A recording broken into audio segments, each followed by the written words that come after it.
Um dia de cada vez caminhando pela palavra de Deus com reflexão, propósito e vida real. Seja muito bem-vindo ao Bíblia 365 na prática. Hoje é o dia 149 da nossa jornada, dia 29 de maio, e seguindo o nosso cronograma, os textos de hoje são Deuteronômio capítulo 2, Salmos 83 e 84, Isaías capítulo 30 e Judas capítulo 1. Prepare o seu coração, seu secreto, suas anotações, abra a tua palavra, permita que Deus fale a você. Se esse programa tem te auxiliado, siga nas plataformas e compartilhe com alguém que você sabe que precisa dessa palavra hoje. E sem mais delongas, Deuteronômio capítulo 2 mostra que nem toda caminhada é sobre conquistar. Às vezes é sobre aprender a respeitar os limites que Deus estabelece. Israel passou por territórios que não deveria tomar, porque Deus já havia dado aquelas terras a outros povos. Isso nos lembra que nem tudo o que vemos é para nós. Existe bênção também em obedecer quando Deus diz não toque, assim como quando Ele diz avance. No meio da jornada, Moisés relembra que durante 40 anos no deserto nada faltou. Mesmo em um lugar difícil, Deus continuou sustentando, cuidando e guiando cada passo. Às vezes focamos tanto no destino que esquecemos de reconhecer a fidelidade de Deus durante o caminho. Depois de muitos anos de espera, chega o momento em que Deus diz: levantem-se, sigam adiante. O tempo do deserto estava terminando e a nova geração começava a entrar naquilo que o Senhor havia prometido. O capítulo termina com a vitória sobre Seom e uma verdade importante: nenhuma cidade foi forte demais quando Deus entregou a batalha nas mãos de Israel. A lição é simples e poderosa. Quando caminhamos dentro da vontade de Deus, respeitando seus limites e avançando no seu tempo, aquilo que parecia impossível deixa de depender da nossa força e passa a depender da fidelidade dele. E partindo agora para Salmos, capítulo 83 e 84. O Salmos 83 é uma oração de quem vê inimigos se levantando de todos os lados e clama: ó Deus, não te cales. Asaf olha para as nações ao redor conspirando contra Israel e entende que, no fundo, a luta não era apenas contra o povo, mas contra o próprio Deus e seus propósitos. Por isso, ele relembra livramentos passados e pede que o Senhor intervenha novamente. Não é uma oração de vingança, mas um clamor para que Deus defenda o seu povo e mostre sua soberania diante daqueles que se levantam contra ele. O mais interessante é que no meio do pedido de juízo aparece um propósito. Cobre o rosto deles de vergonha para que busquem o teu nome, Senhor.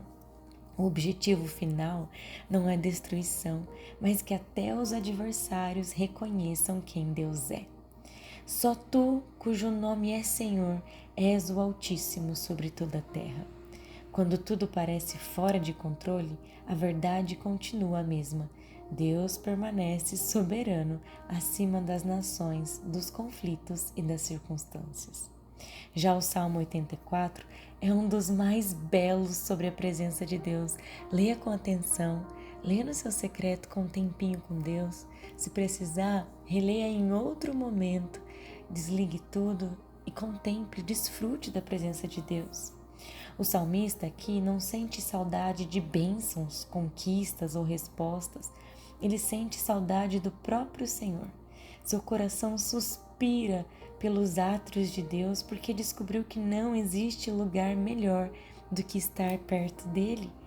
Uma das mensagens centrais do Salmo é que a força verdadeira não vem das circunstâncias, mas da presença de Deus. Por isso ele diz que aqueles cuja força está no Senhor passam pelo vale árido e transformam em manancial. O vale continua existindo, mas a presença de Deus muda a forma como ele é atravessado. Depois vem uma fala muito conhecida: um dia nos teus átrios vale mais do que 1000 fora. Um único dia na presença de Deus tem mais valor do que qualquer outra realização longe dele. O Senhor é sol e escudo. Ele ilumina o caminho e também protege durante a jornada. Por isso, a verdadeira felicidade não está em ter tudo resolvido, mas em confiar naquele que cuida de cada passo do caminho. Partindo agora para Isaías, capítulo 30, é sobre um povo que procurava segurança nos lugares errados. Judá estava com medo da ameaça de Assíria e decidiu buscar ajuda no Egito, mas sem consultar o Senhor. Por isso Deus diz: ai dos filhos rebeldes que executam planos que não procedem de mim. O problema não era fazer planos, mas agir como se Deus não precisasse participar deles. Eles corriam atrás de uma proteção que parecia forte, mas que acabaria trazendo vergonha e decepção. O capítulo mostra a condição do coração do povo. Eles não queriam ouvir a verdade, preferiam mensagens agradáveis e confortáveis. Queriam profetas que confirmassem seus desejos, não que os corrigissem. Então Deus revela algo precioso que eles estavam rejeitando. Na conversão e no descanso está a salvação de vocês.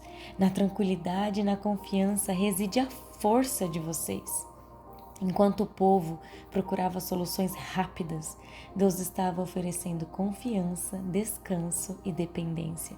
Foi esse capítulo que o Senhor usou para tratar em mim a falta de descansar, de não conseguir dizer não. Foi esse capítulo. Depois leia com cuidado também. Mas uma das partes mais bonitas do capítulo vem depois do confronto. Mesmo diante da rebeldia, Deus declara: o Senhor espera para ter misericórdia de vocês.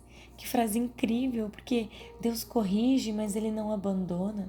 Ele promete ouvir o clamor do povo, guiá-los novamente e dizer: se você estiver no caminho errado, ei, este é o caminho, andem nele. O objetivo do Senhor nunca foi apenas disciplinar, mas restaurar e conduzir seus filhos de volta ao caminho certo. O capítulo termina mostrando que Deus julga os inimigos do seu povo, mas também cura as feridas daqueles que voltam para Ele. A imagem final é de restauração, provisão e luz. A grande lição de Isaías 30 é que aquilo que buscamos para nos salvar fora de Deus sempre decepciona, mas quando aprendemos a confiar nele, encontramos direção, misericórdia e cura para seguir em frente. E para finalizar o dia de hoje, Judas, capítulo 1. Leia com atenção, com seu coração aberto. É uma carta curtinha, apenas um capítulo, mas extremamente atual. E estamos a um capítulo de Apocalipse. E não, esse Judas não é Judas Iscariotes, o discípulo que traiu Jesus, não. Este é um dos irmãos de Jesus mencionados nos evangelhos. É bonito perceber que ele não se apresenta como irmão de Jesus, mas como servo de Jesus Cristo, demonstrando humildade e reverência. Judas queria escrever sobre a salvação que todos compartilhavam, mas sentiu a necessidade de tratar de outro assunto urgente: a presença de falsos mestres infiltrados. Eram pessoas que usavam a graça de Deus como desculpa para viver sem compromisso com a santidade e acabavam afastando outros da verdade. Por isso, ele exorta os cristãos a lutarem pela fé que foi entregue aos santos. Não uma luta contra pessoas, mas pela preservação do evangelho verdadeiro. Ao longo da carta, Judas relembra vários exemplos do passado para mostrar que Deus é paciente, mas também leva a sério a rebeldia e a rejeição da verdade. A aparência espiritual não substitui um coração rendido a Deus. Nem todo discurso bonito produz vida e nem toda influência merece ser seguida. Mas a carta não termina em alerta, termina em esperança. Judas orienta os cristãos a se fortalecerem na fé, permanecerem no amor de Deus, orarem e ajudarem aqueles que estão em dúvida. E encerra com uma das declarações mais lindas: Deus é poderoso para nos guardar de tropeçar e nos apresentar irrepreensíveis diante da sua glória. Em outras palavras, nossa segurança não está na nossa força, mas na fidelidade daquele que nos sustenta. A essência de Judas é simples e poderosa. Permaneça firme na verdade, viva a fé com sinceridade e confie que Deus é capaz de guardar aqueles que pertencem a Ele. Querido Deus, obrigada pela Tua palavra que é tão viva, tão real sobre as nossas vidas. Que o Senhor nos ajude, nos ensine dentro do caminho que é a Tua vontade, a respeitar o Seu limite, a avançar quando o Senhor desejar. Nos ensine, ó Deus, a clamar pelo Teu nome, a entender que só o Senhor é altíssimo sobre as nossas vidas, que um dia nos Teus átrios vale muito mais do que qualquer outra coisa. O Senhor é o nosso sol, o nosso escudo. Nos ajude, Pai, a não sermos filhos rebeldes, mas a vivermos junto com o Senhor, agindo como se o Senhor estivesse em cada detalhe das nossas vidas, porque de fato o Senhor está. Nos ajude a descansar em Ti, na Tua salvação. E Pai, nos mostre, nos ensine através do Teu Espírito Santo a viver uma fé verdadeira, uma fé que permanece na sinceridade, que confia no Senhor em todas as situações.